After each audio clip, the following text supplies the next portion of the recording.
Air India 171, 32 second का खौफ।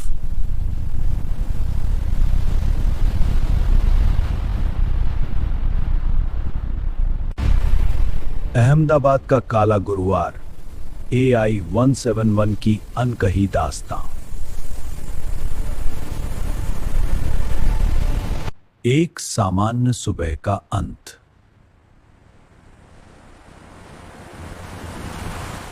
बारह जून 2025, अहमदाबाद के लोग गर्मी और मानसून की पहली फुहारों का इंतजार कर रहे थे। अहमदाबाद के सरदार वल्लभ भाई पटेल एयरपोर्ट से एयर इंडिया की फ्लाइट AI 171 ने रनवे 20 से उड़ान भरी। मंजिल थी लंदन, लेकिन किसी को नहीं पता था कि यह विमान आसमान की ऊंचाइयों को छूने के बजाय महज 32 सेकंड में मौत का तांडव देखेगा।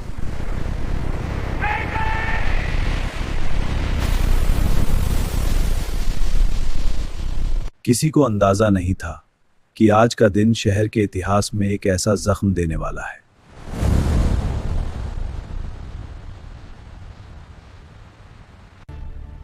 जिसकी चीखें दशकों तक सुनाई देंगी। दोपहर 1:35 बजे एयर इंडिया की चमचमाती बोइंग 787 ड्रीम लाइनर रनवे पर अपनी बारी का इंतजार कर रही थी। दोपहर 1:38 बजे पायलट सुमित सबरवाल ने थ्रॉटल आगे बढ़ाया। 265 टन का यह विशाल विमान हवा को चीरते हुए आसमान की ओर बढ़ा। टेक ऑफ के ठीक 12 सेकंड बाद विमान 500 फीट की ऊंचाई पार कर चुका था। सब कुछ सामान्य था, लेकिन फिर अचानक कॉकपिट में सन्नाटा छा गया। इंजन 1 फेलियर, इंजन 2 भी जा रहा है। सुमित, ये क्या हो रहा है? महीने दोनों इंजन फेल हो गए। ऊंचाई कम हो रही है। शांत रहो, चेकलिस्ट शुरू करो, हाइड्रोलिक्स चेक करो। एयर इंडिया 171, आपकी ऊंचाई कम हो रही है, क्या आप सुन रहे हैं? हाँ नियंत्रक, एरिया 171 सुन रहा है। हम ऊंचे स्थिर कर रहे हैं। अरे भगवान, एल्टीट्यूड पल पल गिर रहा है। अगले 20 सेकंड के अंदर विमान एक बेजान लोहे के टुकड़े की तरह नीचे गिरने लगा। थ्रस्ट बढ़ाओ, कंट्रोल्स रिस्पॉन्ड नहीं कर रहे। मेडे, हम कंट्रोल खो रहे हैं। अहमदाबाद के घने आबादी वाले मेघानी नगर के ऊपर मौत मंडरा रही थी। विमान था बोइंग 7878 ड्रीम लाइनर। इसमें 230 यात्री और 12 क्रू मेंबर्स सवार थे।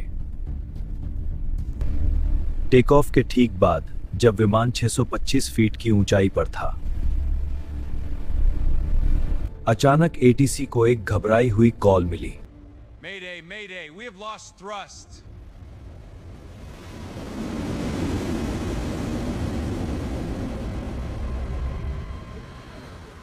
मुख्य बिंदु, हादसे का समय 13:39 IST। Location, BJ medical college का बॉयज हॉस्टल, मेघनी नगर। तबाही, टेक ऑफ के 32 सेकंड बाद विमान सीधे हॉस्टल की बिल्डिंग से जा टकराया। धमाका इतना जबरदस्त था कि आग की लपटें 1 और DC तक पहुंच गईं। 1:29 विमान का दाहिना पंख BJ मेडिकल कॉलेज के बॉयज हॉस्टल की छत से टकराया।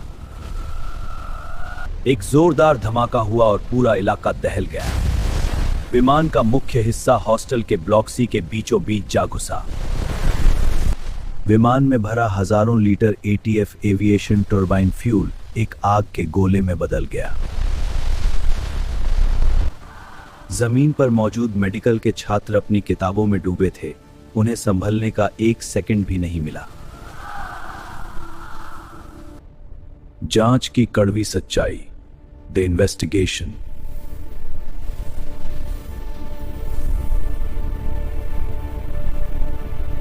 हादसे के बाद जब ब्लैक बॉक्स मिला तो पूरी दुनिया के होश उड़ गए। बोइंग 787 के इंजन बेहद भरोसेमंद माने जाते हैं। दोनों इंजनों का एक साथ फेल होना नामुमकिन था, लेकिन रिपोर्ट में जो सामने आया वो किसी डरावनी फिल्म जैसा था। कॉकपिट में फ्यूल कट ऑफ स्विच होते हैं जिन्हें केवल इमरजेंसी में इस्तेमाल किया जाता है। जांच में पाया गया कि ये स्विच जानबूझकर ऑफ पोजीशन पर किए गए थे। कैप्टन सुमित सभरवाल पिछले कुछ हफ्तों से निजी तनाव में थे। क्या यह एक सोची समझी मर्डर सुसाइड की साजिश थी, या एक ऐसी मानवीय भूल जहां पायलट ने गलती से गियर लीवर के बजाय फ्यूल स्विच खींच दिया? जांच के लिए एएआईबी और एनटीएसबी की टीमें बुलाई गईं। ब्लैक बॉक्स से जो सच सामने आया,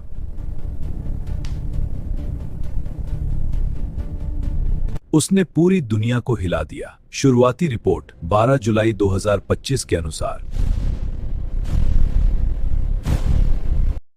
विमान में कोई तकनीकी खराबी नहीं थी।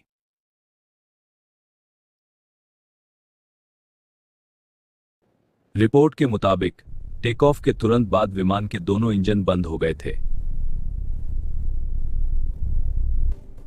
क्यों? क्योंकि फ्यूल कंट्रोल स्विच को रन से हटाकर सीट ऑफ पर कर दिया गया था। जांचकर्ताओं का मानना है कि कैप्टन सुमित सभरवाल ने शायद जानबूझकर या किसी भयानक मानवीय भूल के कारण इन स्विचों को बंद कर दिया था। इस हादसे में 260 लोगों की जान गई, 241 विमान के अंदर और 19 लोग जमीन पर। जो मेडिकल कॉलेज के छात्र और कर्मचारी थे। मृतकों में गुजरात के पूर्व मुख्यमंत्री विजय रूपाणी भी शामिल थे। इस भीषण अग्निकांड में 207 जिंदगियां खत्म हो गईं। लेकिन मलबे के ढेर से एक चमत्कार निकला। विश्वास कुमार रमेश। विमान का पिछला हिस्सा टकराने के बाद अलग हो गया था, जिससे विश्वास कुमार रमेश सुरक्षित बाहर गिर गए। निष्कर्ष और विवाद। एयर इंडिया फ्लाइट 170 के दुर्घटना की जांच जारी है। कई सवाल हैं, खासकर पायलट की लापरवाही को लेकर। परिवारों को इंसाफ सामने आएगा। बोइंग और एयर इंडिया दोनों पर दबाव है। हम इस पर नजर रखेंगे। आज भी इस हादसे को लेकर विवाद जारी है। कुछ लोग इसे पायलट की मानसिक स्थिति से जोड़ते हैं, तो कुछ बोइंग की मशीनों पर सवाल उठाते हैं। क्या यह वाकई एक सुसाइड था या एक ऐसी मानवीय चूक जिसे टाला जा सकता था? एयर इंडिया 171 हमें याद दिलाता है कि तकनीक चाहे कितनी भी एडवांस हो जाए, उड़ान में हमेशा कुछ अनिश्चितताएं बनी रहती हैं। आसमान में सुरक्षा की जिम्मेदारी उन दो इंसानों के कंधों पर होती है जो कॉकपिट में बैठे हैं। System check complete. कंफर्म। क्या हम कभी जान पाएंगे कि उस आखिरी 32 सेकंड में कैप्टन के दिमाग में क्या चल रहा था?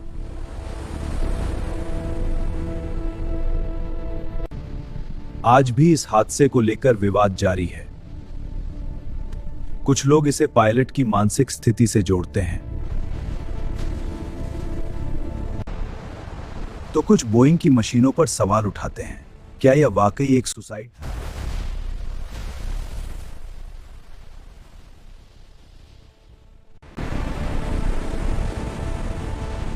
Gear up flap 0। या एक ऐसी मानवीय चूक जिसे टाला जा सकता था? क्या आपको लगता है कि एयरलाइंस को पायलटों की मानसिक स्थिति की जांच और सख्त करनी चाहिए? एयर इंडिया 171 भारत के विमानन इतिहास का एक ऐसा घाव है जो कभी नहीं भरेगा। आप इस बारे में क्या सोचते हैं? अपनी राय कमेंट्स में दें और ऐसी ही इन्वेस्टिगेटिव कहानियों के लिए सब्सक्राइब करें।